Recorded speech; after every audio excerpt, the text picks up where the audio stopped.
சமூகமே என் பாக்கியமே, சமூகமே என் பாக்கியமே. ஓடி வந்தே உம்மை நோக்கிட, ஓடி வந்தே உம்மை நோக்கிட. குரல் கேட்க, குரல் கேட்க ராஜா இயேசு ராஜா, ராஜா இயேசு ராஜா.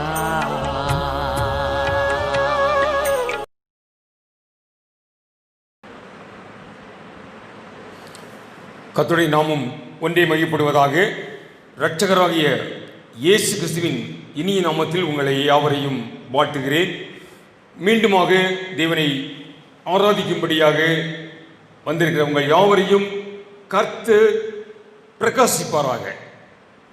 நாம் கண்களை மூடி இந்த ஆராதனையில் தேவ ஆவியானவர் நம்மோடு இடைப்படும்படியாக அவரை நோக்கி பார்ப்போம். எங்களை அதிகமாக நேசிக்கும் நல்ல தகப்பனே, அப்பா பிதாவே, இந்த அருமையான வேலைக்காக நன்றியோடு உம்மை துதிக்கிறோம் ராஜா. ஒரு ஜீவனுடைய தேவனை ஆராதிக்கும்படியாக எங்களை தெரிந்து கொண்ட கிருபைக்காக நன்றி தகப்பனே. இந்த நாளிலும் நீர் எங்களோடு இடைப்படும் உமது சத்தத்தை நாங்கள் கேட்டுட்டு ஆண்டவரே, பெரிய காரியங்கள் செய்யும் இயேசு கிறிஸ்துவின் நாமத்தை ஜெபிக்கிறோம் ஜீவனுடைய தகப்பனே, ஆமென். கிறிஸ்துவுக்கு அன்பானவர்களே, இந்த மாதம் தேவன் கொடுத்த வாக்குத்தத்தத்தை நாம் ஒரு முறை வாசிப்போம். எரேமியா தீர்க்கதரிசி புத்தகம் 39ஆம் அதிகாரம் 17ஆம் வசனம். எரேமியா 39:17, பக்கம் 930. எரேமியா 39:17. ஆனால் அந்நாளிலே உன்னை தப்புவிப்பேன் என்று கர்த்தர் சொல்லுகிறார். ஆனால் அந்நாளிலே உன்னை தப்புவிப்பேன் என்று இங்கே கர்த்தர் சொல்லுகிறார். யாருக்கு சொல்லுகிறார்? 16ஆம் வசனத்தில் எரேமியா தீர்க்கன் மூலமாக எத்தியோப்பியனாகிய எபெத்மெலேக்கு இந்த ஒரு பாதுகாப்பான வார்த்தையை சொல்லுகிறார். அந்த எருசலேம் நகரத்தில் நன்மையாக அல்ல. 16ஆம் வசனத்தில் பார்ப்போமானால், எருசலேம் நகரத்திற்கு நான் நன்மை அல்ல தீமையை வரப்பண்ணுவேன் அந்த நாளில், ஆனாலும் தீமையை வரப்பண்ணுவேன், ஆனாலும் அந்த நாளில் உன்னை தப்புவிப்பேன் என்று சொல்லுகிறார்.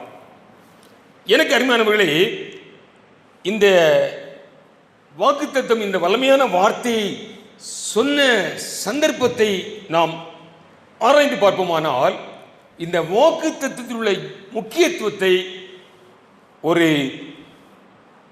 வல்லமையை நாம் தெரிந்து கொள்ள முடியும். நம்முடைய தேவன் வல்லமை உள்ள தேவன், சர்வ அதிகாரம் உள்ள தேவன்.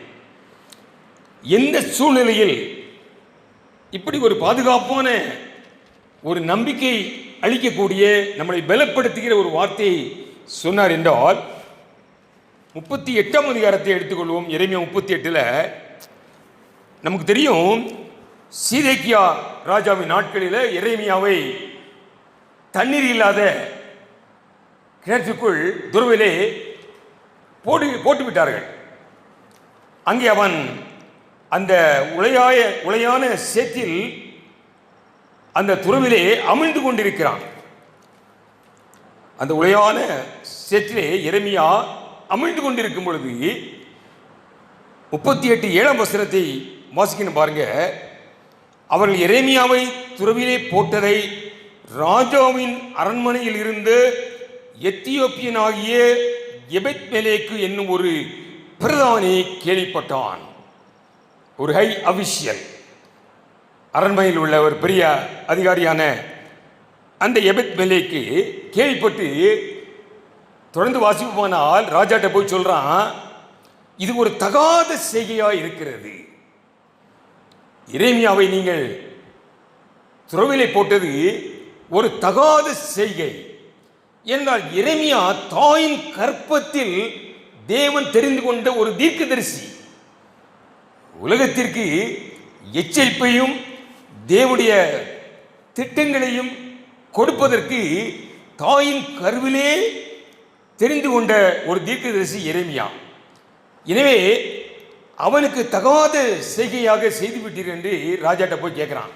கேட்டு அவனை எப்படியாவது சாகுவதற்கு முன்பாகவே, 10ஆம் வசனத்தில் வாசிக்கிறோம், சாகுவதற்கு முன்பாகவே அவனை துறவிலிருந்து எடுப்பதற்கு அவன் ராஜாவோடு இடைப்படுகிறான். ராஜாவும் அதற்கு சம்மதித்து 30 நபர்களை அனுப்பி அங்கே துறவிலிருந்து எரேமியாவை தூக்கிவிட்டார்கள். அந்த எரேமியா மூலமாக கர்த்தர் இந்த வார்த்தையை சொல்லி அனுப்புகிறார். எப்பா, எருசலேமில் தீங்கு வரப்போகுது, நன்மை அல்ல தீமையே வரப்பண்ணுவேன், அந்த நாளில் உன்னை தப்புவிப்பேன். தேவன் நன்மைகளில் தீமையும் அனுப்புகிற தேவன். அதை நம்ம ஜாபப்படுத்தணும். இப்போ இந்த கரோனா என்ற ஒரு பெரிய தீமையில் நாம் தடுமாடி கொண்டிருக்கிறோம். அந்த நாளிலும் இப்படிப்பட்ட தீங்கை தேவன் எருசலேமில் வர வைத்திருக்கிறார். ஆனால் அந்த தீங்கிலிருந்து கர்த்தர் இவனை நான் தப்புவிப்பேன் என்று சொல்லுகிறார். நம்முடைய தேவனுடைய திட்டம், அவருடைய அனாதி தீர்மானங்கள், அவர் அனந்த ஞானத்தை நம்ம அறிந்து கொள்ள முடியாது. தீங்கை கொடுத்து விட்டு தன் பிள்ளைய தப்புவிப்பேன்கிறார், தனக்கு விரும்பிய பிள்ளைகளை. இந்த சம்பவத்தை தியானிக்கும் பொழுது இன்னொரு சம்பவம் உங்களுக்கு ஞாபகம் வரணும். பைபிளில் என்ன சம்பவம் கொஞ்சம் யோசிச்சு பாருங்க. யாத்ரா புத்தகத்தில் எகிப்தில் இஸ்ரேல் ஜனங்கள் பெருகினார்கள். எவ்வளவு ஒடுக்கப்பட்டார்களோ அந்த அளவு அவர்கள் பெருகினார்கள். எனவே பார்வோன் ராஜா மருத்துவச்சிகளை கூப்பிட்டு, இந்த பிறக்கிற ஆண் பிள்ளைகளை, எபிரேய ஸ்திரீக்கு பிறக்கிற ஆண் பிள்ளைகளை நீங்கள் சாகடிக்க வேண்டும். ஆனால் நமக்கு தெரியும் அந்த மருத்துவச்சிகள் அப்படி செய்யலை, அந்த திட்டத்தை செயல்படவில்லை. அப்ப ராஜா கூப்பிட்டு கேட்கிறாரு, இப்படி ஒரு சட்டம் போட்டன, ஆண் பிள்ளைகளை ஏன் நீங்கள் பிழைக்க வைக்கிறீர்கள், சாகடிக்கவில்லை? அதுக்கு என்ன சொன்னாங்க? எபிரேய ஸ்திரீகள் பலமுள்ள பெண்கள், நாங்கள் செல்வதற்கு முன்பாகவே பிரசவம் சம்பவித்து விடுகிறது, எங்களால் ஒன்று செய்ய முடியவில்லை என்று ஒரு வார்த்தையை சொல்லிட்டாங்க. எனக்கு அருமையானவர்களே, வேதம் சொல்லுகிறது அந்த மருத்துவச்சிகள் செய்தது சாதாரண காரியம் அல்ல, சாதாரண காரியம் அல்ல. தேவனுடைய திட்டத்தில், அவருடைய அனாதி தீர்மானத்தில் அதை நிறைவேற்றுவதில் இந்த மருத்துவச்சிகள் ஒரு சிறு கருவியாக செயல்பட்டார்களாம்.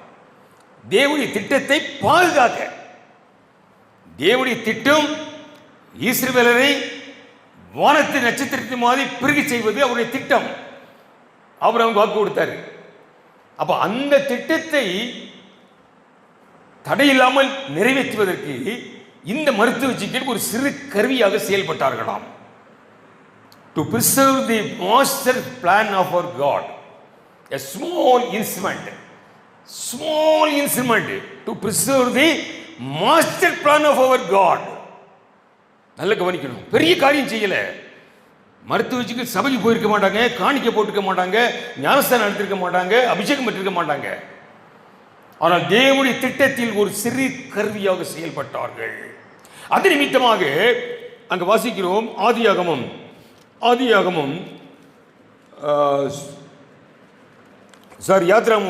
1ஆம் அதிகாரத்தை எடுத்துக்கிறோம். அந்த சம்பவத்தை கொஞ்சம் வாசிப்போம். அந்த சம்பவத்தில் என்ன செய்யலாம் பாருங்க.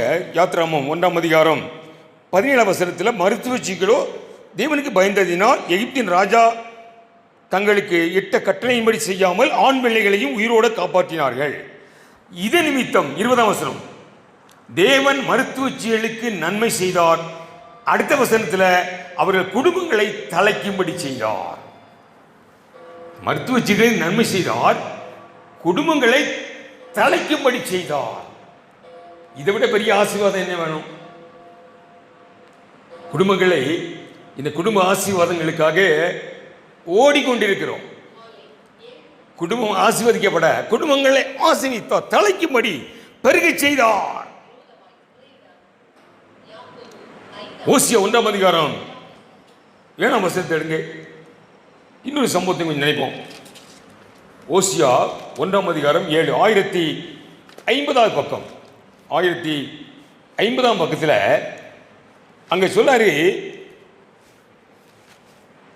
யூதா வம்சத்திற்கோ நான் இரக்கம் செய்வேன். 7ஆம் வசனம், ஓசியா 1ஆம் அதிகாரம் 7ஆம் வசனம். யூதாவின் வம்சத்திற்கோ நான் இரக்கம் செய்வேன். அதுக்கு முந்தின வசனம் என்ன சொல்றாரு பாருங்க, இனி இஸ்ரவேல் வம்சத்தாருக்கு இரக்கம் செய்வதில்லை, நான் அவர்களை முழுவதும் அகற்றி விட்டேன் என்று சொல்லிட்டு யூதா வம்சத்தாருக்கோ நான் இரக்கம் செய்வேன்.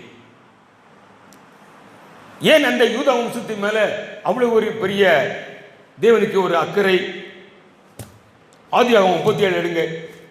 ஆதியாகமம் 37 நம்முடைய தேவனுடைய சுபாவங்களை, தன்மைகளை, அவருடைய ஏக்கத்தை, விருப்பத்தை அறிந்து நாம் செயல்படுவோமானால் நாம் ஆசீர்வதிக்கப்படுவோம். அங்க ஆதியாகமம் 37ஆம் அதிகாரத்தில் நமக்கு தெரியும் அந்த சம்பவம். சகோதரர்கள்லாம் சேர்ந்து யோசேப்பை காலி பண்ண திட்ட போட்டாங்க. அவன் ஆடையெல்லாம் கலத்தி அவனை தூக்கி தண்ணி இல்லாத கிணத்துல போட்டாங்க. ஆடையை நம்ம ரத்தத்தில் கரைப்படுத்தி அப்பாட்ட போய் சொல்லிடுவோம், மிருகம் பையனை அடிச்சுட்டு இருந்து. அப்படி தண்ணீர் இல்லாத அந்த கிணத்துக்களை போடும்பொழுது யூதா, எத்தனையோ சகோதரர் இருக்காங்க, யூதா மட்டும் என்ன சொல்லலாம் பாருங்க, 26ஆம் வசனத்தில், அப்பொழுது யூதா தன் சகோதரனை நோக்கி, நாம் நம்முடைய சகோதரனை கொன்று அவன் இரத்தத்தை மறைப்பதினால் லாபம் என்ன? ஆதியாகமம் 37, 26, 27 என்ன சொல்ல பாருங்க, அவனை இந்த இஸ்மவேலருக்கு விற்று போடுவோம் வாருங்கள், நமது கை அவன் மேல் படாதிருப்பதாக, அவன் நம்முடைய சகோதரனும் நம்முடைய மாம்சமா இருக்கிறானே என்றான். அவன் சகோதரர் அவன் சொல்லுக்கு இணங்கினார்கள். என்ன சகோதர பாசம் பாருங்க, என்ன உணர்வு பாருங்க. எல்லாரும் அவனை போட்டுருவோம் உள்ளன்ட்டாங்க. ஆனால் யூதா மட்டும் அவன் நம்ம சகோதரன், மாம்சத்தின்படி நம்ம சகோதரன். இந்த உணர்வை தேவன் கூர்ந்து கவனிக்கிறார். இந்த உணர்வு தான் பரிசுத்த பவுல் அடிகளாருக்கு இருந்தது. ரோமர் 9ஆம் அதிகாரம் 1 முதல் 3 வரை வாசிப்போம். ஆனால் தெரியும், மாம்சத்தின்படி என்னை இனத்தானாகிய என் சகோதரனுக்கு பதில் நான் சபிக்கப்பட வேண்டும். தன் ஆவி நிமித்தமாக சத்தியமாக சொல்றேங்க, என் சகோதரனுக்கு பதிலாக நான் சபிக்கப்பட வேண்டும். மாம்சத்தின்படி என் சகோதரன். இன்னைக்கு நம்முடைய மாம்சத்தின்படி நம்ம சகோதரர்கள், நம்ம பங்காளிகள், இனஜன பந்துக்கள் அடிய போறாங்களே இயேசு அறியாமல். அந்த உணர்வு நம்மகிட்ட காணப்படுகிறதா? 1 யோவான் 3:14 என்ன சொன்னாரு? 3:16, யோவான் 3:16 எல்லாருக்கும் தெரியும், தன் ஒரே பேரான குமாரனை. 1 யோவான் 3:16 தெரியாது நமக்கு. என்ன சொல்றாரு? எங்க இன்னைக்கா தெரிஞ்சுக்கிடுவோம். 1 யோவான் 3:16, 1 யோவான் 3:16 மறக்கக்கூடாது. 3:16 யோவான், இதுல 1 யோவான் 3:16 இது முக்கியமான வசனம். 1 யோவான் 3:16 என்ன சொல்ல பாருங்க, அவர் தம்முடைய ஜீவனை நமக்காக கொடுத்ததினாலே அன்பு இன்னதென்று அறிந்திருக்கிறோம். நேற்று கூட தியானிச்சோம் வேத தியானத்தில். அந்த அன்புக்கு ஒப்பாக என்ன செய்ய முடியும் என்று அவர் தம்முடைய ஜீவனை நமக்காக கொடுத்ததினால் அன்பு என்னதென்று அறிந்திருக்கிறோம். நாமும் சகோதரருக்காக ஜீவனை கொடுக்க கடனாளிகளாக இருக்கிறோம். கடனாளிகள். எத்தனை கோடி கடன் வாங்கியிருக்கோம் தெரியல. சகோதரி ஜீவனை நாம் பரலோக ராஜ்யத்திற்கு கொண்டு செல்வதற்கு நாம் கடனாளிகள். எனக்கு அறிவானவர்களே, இந்த உணர்வு, இதைத்தான் தேவன் கவனித்து பார்க்கிறார். அங்க யோசேப்பு ராஜாவை அந்த நெருக்கத்திலிருந்து பாதுகாக்கும் போது என்ன சொல்றாரு பார்த்தீங்களா? நன்மையான காரியங்கள் உன் இருதயத்தில் உண்டு என்பதை நான் அறிவேன். அப்போ எனக்கு அறிவானவர்களே, இந்த எத்தியோப்பியாகிய எபெத்மெலேக்குக்கு இந்த ஒரு பெரிய பாதுகாப்பான வாக்குத்தத்தத்தை கொடுக்க காரணம், ஒரு தீர்க்கதரிசியை தாயின் கற்பத்தில் கருவிலே ஜனங்களை எச்சரிக்கும்படியாக அழைக்கப்பட்ட ஒரு தீர்க்கதரிசியை பாதுகாத்த ஒரு பெரும் நன்மைக்காக இங்க சொல்றாரு. அவனை பார்த்து, எப்பா எருசலேமில் தீமையை கொண்டாட போறேன், ஆனால் அந்த நாளிலே உன்னை தப்புவிப்பேன். இதுதான் ஆசீர்வாதத்தை பெற்றுக் கொள்ளக்கூடிய வழி.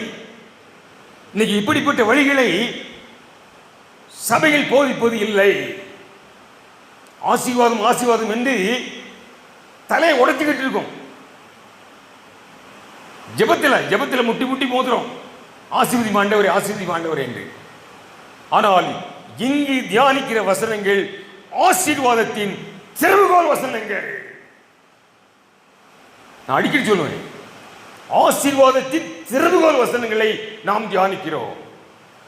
அப்ப கர்த்தருடைய திட்டங்களில், அவர் தேவனுடைய ராஜ்யத்தை ஸ்தாபிக்கிற திட்டங்களில், தேவனுடைய ராஜ்யத்தை வளர்க்கிற திட்டங்களில் நாம் ஒரு சிறு கருவியாக செயல்படுவோமானால் தேவன் பெரிய காரியங்களை நமக்காக செய்ய தயாராக இருக்கிறார்.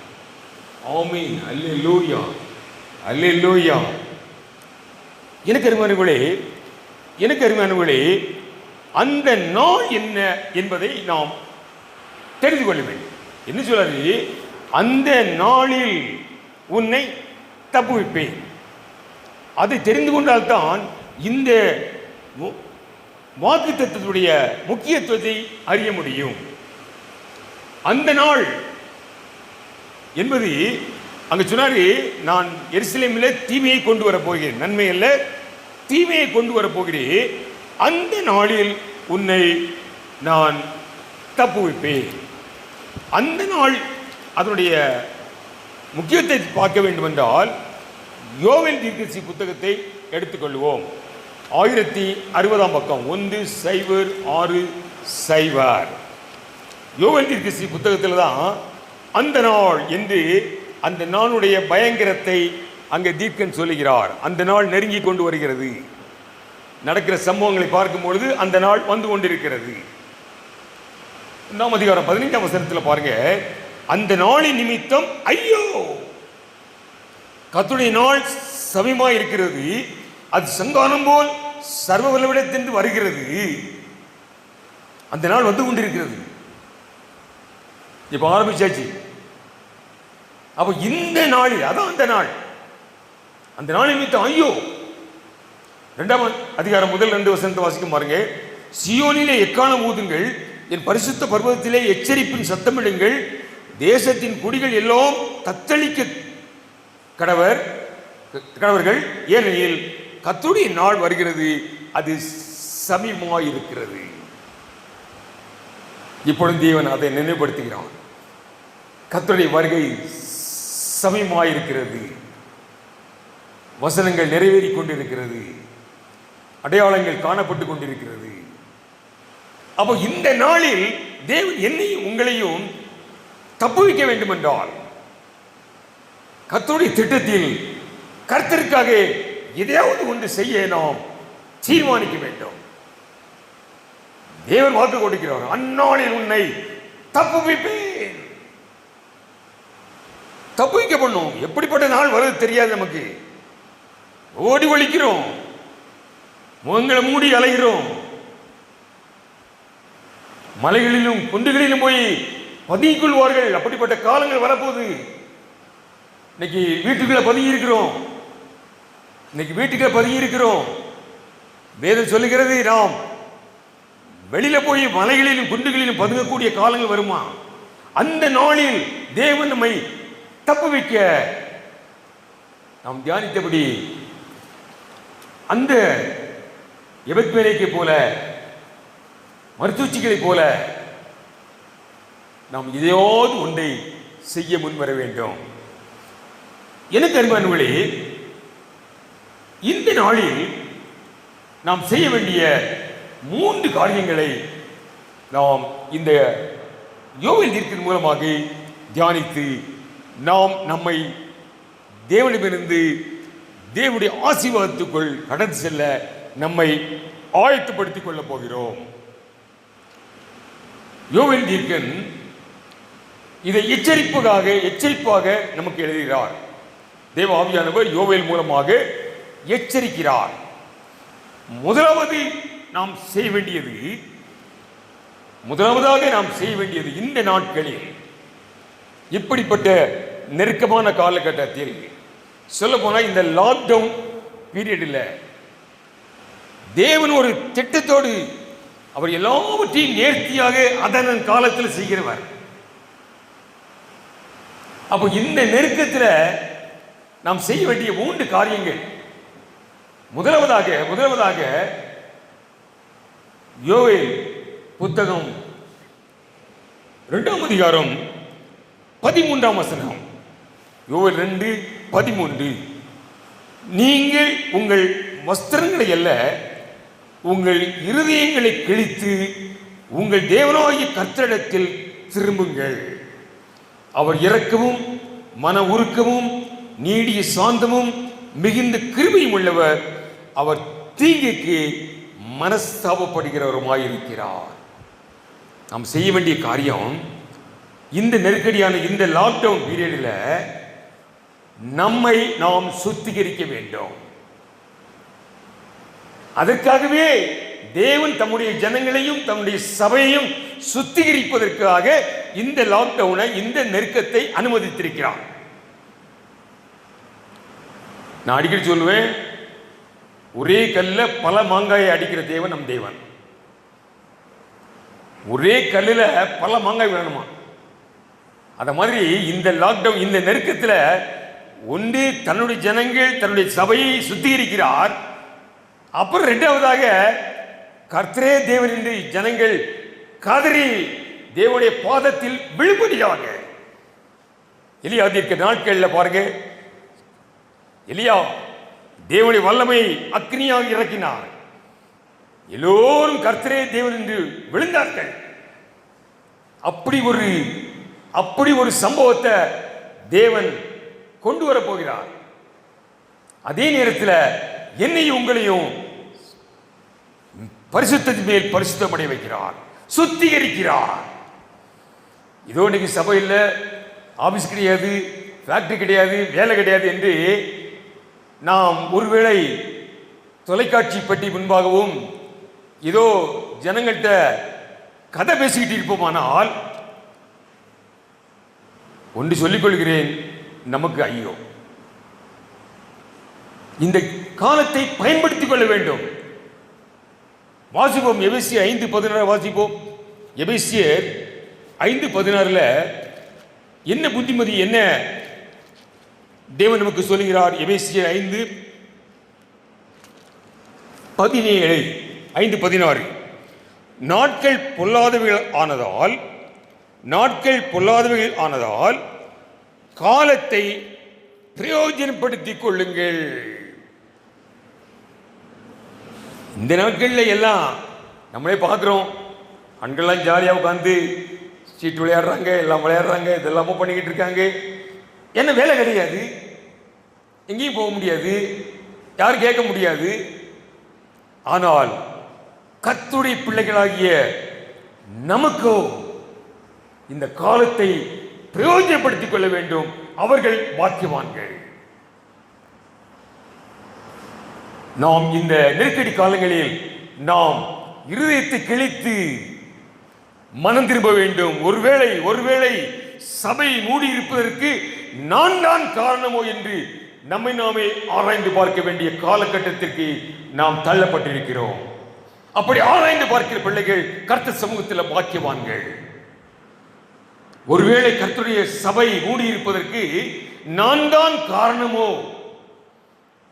அந்த இயேசப்பா சீசரோடு வந்திருக்கும் போது உங்களில் ஒருவன் என்னை காட்டிக் கொடுப்பான் சொன்னாரு. உடனே சீசர்கள் என்ன சொன்னாங்க? நானோ நானோ நானோ என்று கேட்டாங்க. அதே மாதிரி இன்னைக்கு சபை மூடி இருப்பதற்கு நான் காரணமோ என்று நம்மை ஆராய்ந்து பார்க்க வேண்டிய காலகட்டத்தில் இருக்கிறோம். எனவே இந்த நெருக்கடி நேரத்தை தயவு செய்து இந்த 3 மாதம் 4 மாதங்கள் ஒருவேளை வீண் அடித்து விட்டாலும் இனி வார காலங்களையாவது பிரயோஜனப்படுத்திக் கொள்ளுங்கள். அதான் முதல் நாம் செய்ய வேண்டிய வேலை. நெருக்கடி காலத்தில் இந்த காலகட்டத்தில் நம்மை நாம் சரி செய்து கொள்ள வேண்டும். எத்தனையோ ஊழியர்கள் தொலைக்காட்சி மூலமாக, வாட்ஸ்அப் மூலமாக பலவிதமான செய்தி கர்த்தருடைய வார்த்தைகளை கொடுத்து நிறைய சாட்சிகளை கேட்கிறோம். எனக்கும் நிறைய பேர் போன் பண்றாங்க. ஆமேன், கர்த்தர் அவர்களை ஆசீர்வதிப்பாராக. நாங்கள் நிறைய காலத்தில் மாற்று வந்திருக்கு, ஒரு வைராக்கியம் வந்திருக்கு. அதான் முக்கியமான காரியம். தேவன் அதைத்தான் பார்க்கிறாரு. இன்னைக்கு இப்படிப்பட்ட காலத்தில் பின்வாங்கி போகிறவர்கள் ஏராளம். ஒன்றை எச்சரிப்புக்காக சொல்லுகிறேன். கர்த்தரை தெய்வமாக ஏற்றுக்கொண்டு கர்த்தரை ஆராதித்துக் கொண்டு இப்படிப்பட்ட நேரங்களில நம்முடைய சொந்த ஆதாயத்திற்காக பின்வாங்குவோமானால் பரிதவிக்கப்பட்ட கூட்டம். அநேகர் மறுதலித்துக் கொண்டிருக்கிறார்கள். சபை கூடுதல் இல்லை, சரியான செய்தி கேட்க மாட்டேங்கிறாங்க. தன்னை போல மனம் மாறுகிறார்கள், பின்மாற்றத்துக்கு போறாங்க. எனக்கு ஒரு பயமா இருக்கு. பவுல் அடிகளார் பயப்பட்ட மாதிரி நான் பயப்படுறேன். இயேசு விட்டு போயிடுவாங்களோ என்று. பிசாசு தந்திரமாக பயன்படுத்துவான். பல காரியங்களை காண்பித்து உங்களை இந்த ஜீவனுள்ள மார்க்கத்தை விட்டு திசை திருப்பி விடுவான். ஜாக்கிரதை. இப்படிப்பட்ட நெருக்கமான காலகட்டத்தில் நாம் நம்முடைய ஆவிக்குரிய வாழ்க்கையில நாம் வளர வேண்டும், பலப்படுத்திக் கொள்ள வேண்டும். ஆமேன் ஆமேன். எல்லாம் சாதகமாக இருக்காது. அவன் சொன்னா பாருங்க, தானியேலுடைய நண்பர்கள் சொன்னாங்க பாருங்க, செத்தாலும் சாகிறேன், உன் பொற்சிலையை வணங்க மாட்டேன். ஆமேன். இப்படிப்பட்ட நெருக்கடியான காலகட்டத்தில் அப்படிப்பட்ட பிள்ளைகளை தப்புவிக்க தேவன் விரும்புகிறார். முதல்ல செய்ய வேண்டியதான் இந்த காலகட்டத்தில் நம்முடைய வைராக்கியம் வளர வேண்டும். நான் சபை கூட விட்டாலும் ஒரு ரகசியத்தை சொல்றேன், சபை கூடுதலில் நிறைய பேர் வளர மாட்டாங்க.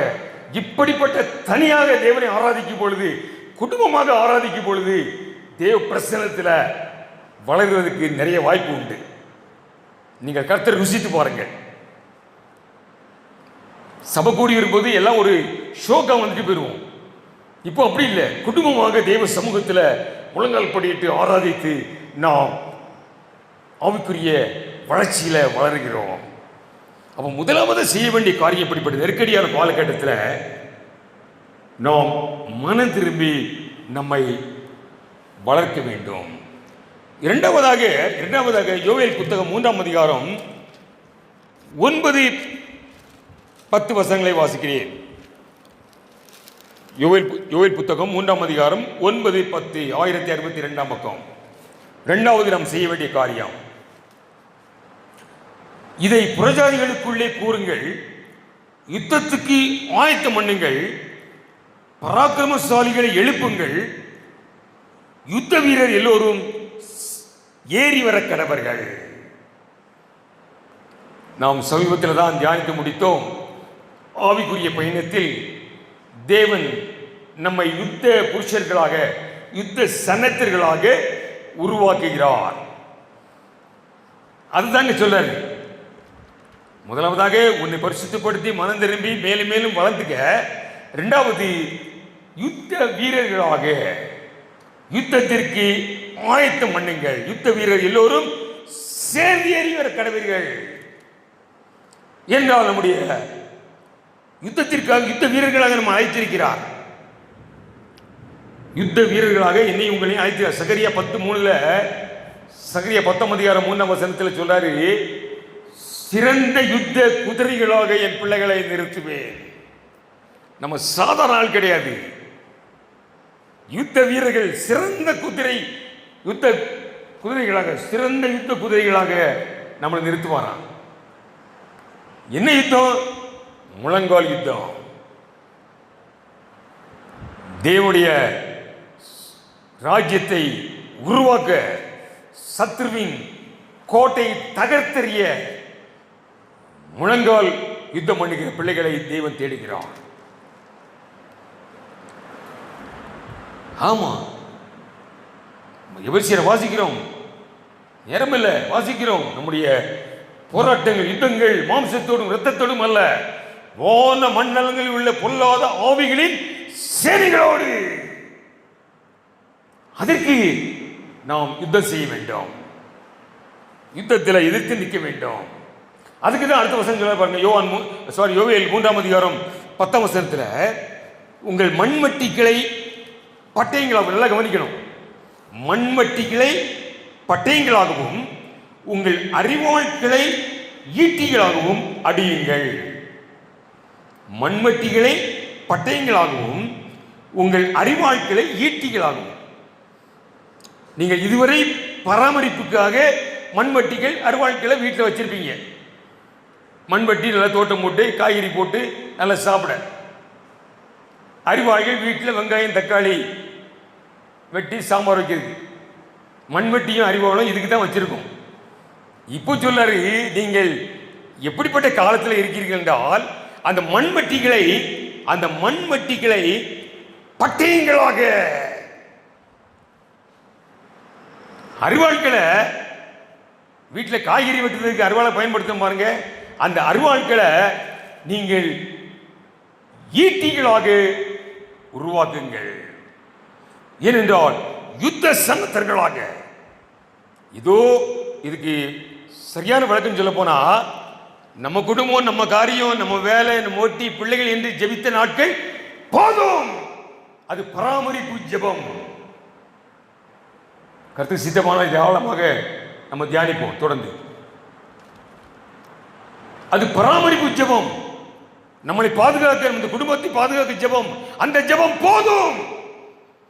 சத்ருவின் கோட்டையை தகர்க்க, அவன் முகத்திலே கிழித்து எறிய யுத்த வீரர்களாக எழும்பும்படியாக தேவன் இந்த காலகட்டத்தில் அழைக்கிறார். தேவன் அப்படிப்பட்ட விசுவாசிகளை தேடிக்கொண்டிருக்கிறார். எப்படி ஒரு எபெத்மெலேக்கை தேடி அவனுக்கு அந்த வாக்கு கொடுத்தாரு பாருங்க. எவ்வளவோ தீங்கு வரப்போகுதுப்பா, நான் தீங்க கொண்டாட போறேன், ஆனால் உன்னை தப்புவிப்பேன். நாம் தப்புவிக்க வேண்டும் என்றால் அப்படியாக முதலாவதாக நம்முடைய இருதயத்தை கிழித்து நாம் நம்மை வளர்த்துக் கொள்ள வேண்டும், ஆயத்தமாக வேண்டும். மனவானை சந்திக்க அதுதான் நம்ம வேத தியானத்தை தியானிக்கிறோம். நாம் நம்மை தீரியவர்களாக மாற்றுகிறோம். எனக்கு அருமையானவர்களே, நான் சொல்லுகிற வசனங்கள், நேற்று ஒரு சகோதரி என்கிட்ட பேசுனாங்க, ஃபோன் பண்ண உடனே எடுத்தாங்க, ஐயா என்ன திட்ட போறீங்களா? நாங்கள் எப்படி கேட்டாங்க பார்த்தீங்களா? நான் ஃபோன் பண்ண உடனே, ஃபோன் எடுத்த உடனே ஐயா என்ன திட்ட போறீங்களா? எனக்கு அருமையானவர்களே, நான் உங்களை திட்டுவதற்கு வரவில்லை, உங்களை வளர்ப்பதற்கு, உங்களை சரியாக மனமனுக்கு ஏற்ற மனவாட்டியாக, உங்களை தேறின பிள்ளைகளாக மாற்றுவதற்குத்தான் நான் போராடி பிரயாசப்படுகிறேன். நானும் சில ஆசீர்வாத வசனங்களை பேசிட்டு போயிட்டே இருக்கலாம். அதான் அந்த எரேமியா சொன்னாரு, ஆசாரியர்களையும் மேய்ப்பர்களையும் அடிச்சு நொறுக்கிறாரு. என்ன சொன்னாரு? என் ஜனங்கள் மேல் பொய்ச்சாந்தை பூசுகிறீர்கள். காயத்தை ஆற்றாத சமாதானம் இல்லாமல் இருந்தும் சமாதானம் சமாதானம் என்று பொய்ச்சாந்தை பூசுகிறீர்கள். அப்படிப்பட்ட எரேமியாவை அந்த எபெத்வேலி பாதுகாத்தனால தான் அவனை உன்னை தப்பிப்பேன்னாரு. அப்போ எனக்கு அருமையானவர்களே, நான் திட்டுவது போல இருந்தாலும் அது உங்களுடைய பெரிய ஆசீர்வாதத்திற்கு ஒரு அடிப்படை என்பதை நீங்கள் ஒரு நாள் உணர்வீர்கள். அப்போ இங்கே சொல்ல பாருங்க, யுத்தத்திற்கு நம்முடைய பராமரிப்பு ஜெபத்தை நிறுத்துங்கள் பிசாசோடு. அதுக்கு நம்ம ஆவிக்குரிய அனுபவங்களை பெற்று ஆவி நிறைஞ்சு தான் ஜெபம் பண்ண முடியும். ஆமென். அதுக்கு தான் முதல்ல சொல்லாரு நம்ம வளர வேண்டும். அந்த யுத்த ஜெபம், யுத்த வீரர்களாக, முழங்கால் யுத்த வீரர்களாக. இன்னைக்கு 2 நிமிஷம் ஜெபம் பண்ணோம்னே தூக்கம் வருது. ஏன்? அந்த தேவ ஆவியானவர் வாக்கு கிடக்காத பெருமூச்சுகளோடு செயல்படுகிற ஆவியானவரை அழைக்க வேண்டும். எனவே யுத்தத்திற்கு ஆயத்தமாக வேண்டும். கடைசியாக மூன்றாவதாக அந்த யோவேல் 2ஆம் அதிகாரம் 17, யோவேல் 2ஆம் அதிகாரம் 17 வாசிக்கிறோம் பாருங்க. கர்த்தரின் பணிவிடைக்காரராகிய ஆசாரியர்கள் மண்டபத்துக்கும் பலிபீடத்துக்கும் நடுவே அழுது. பணிவிடைக்காரர்கள், கர்த்தருடைய பணிவிடைக்காரராகிய ஆசாரியர்கள் யாரு? ஒவ்வொரு விசுவாசியும் ஆசாரியர்கள், ராஜாக்களும் ஆசாரியர்களும் நாங்கள் என்று பாடுறோம் இல்லையா? ராஜரீக ஆசாரிய கூட்டங்கள். அப்ப நம்ம மண்டபத்துக்கும் பலிபீடத்துக்கும் நடுவே அழுது, அங்க முழங்கால் யுத்தத்தில் ஜெபத்தில் போராடணும். நல்லா கவனிக்கணும். 3வது அழைப்பு அழுது தேவ சமூகத்தில். அதுக்காக பலிபீடத்தையும் மண்டபத்தையும் ஆலயத்தையும் தேடி போண்டான். தேவ சமூகத்தில் அழுது உமது ஜனத்தை தப்பவிட்டு புறஜாதிகள் அவர்களை பழிக்கு நிந்தைக்கு உமது சுதந்திரத்தை ஒப்புக்கொடாதிரும்.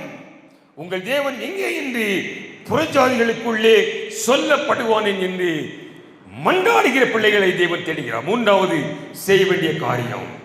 அப்படி மன்றாடுவோமானால் அடுத்த வசனம் சொல்லுது 18, அப்பொழுது கர்த்தர் தமது தேசத்துக்காக வைராக்கியம் கொண்டு தமது ஜனங்களை கடாட்சிப்பார்.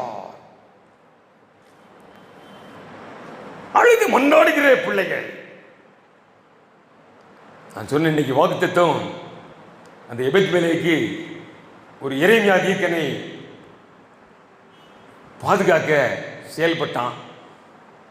மருத்துவச்சிகள் தேவனுடைய திட்டம் நிறைவேற சிறிய கருவியாக பாடுபட்டாங்க. யூதா கூட அந்த சகோதரனுக்காக என் மாம்சத்தின் உடன்பிறப்பு அந்த உணர்வு இருந்தால் இன்னைக்கு சபை எங்கேயோ நிரம்பி ஒழியும். அப்போ இப்படி நாம் செயல்படும் பொழுது கர்த்தர் நம்மை தப்பிக்க வல்லவராக இருக்கிறார். அப்படிப்பட்ட காலகட்டத்தில் இருக்கிறோம். அந்த நாளில் இப்படி செயல்படுகிற பிள்ளைகள், அந்த நாள் என்பதுதான் யோவேல் தீர்க்கன் மூலமாக நாம் தியானித்தோம்.